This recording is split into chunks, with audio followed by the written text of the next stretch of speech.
Guys आप भी एक माइनक्राफ्ट SMP ढूंढ रहे हो तो आप एकदम सही वीडियो पे आए हो।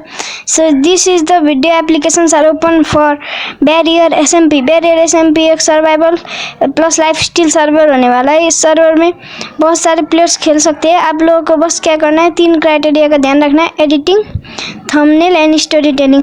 आप लोगों का वीडियो में 20 अक्टूबर को रिव्यू करूंगा और मेरी टीम भी 20 अक्टूबर को रिव्यू करेगी। तो आप लोगों को थंबनेल बनाना आना चाहिए, एडिटिंग करना आना चाहिए और ये उसके बाद स्टोरी टेलिंग भी आना चाहिए। ये SMP जावा और बेडरॉक दोनों के लिए होगा और ये SMP भी नेपाली प्लस इंडियन SMP होने वाला है। तो जल्दी से एप्लीकेशन वीडियो बना और भी रेडी, सिलेक्शन के लिए रेडी है।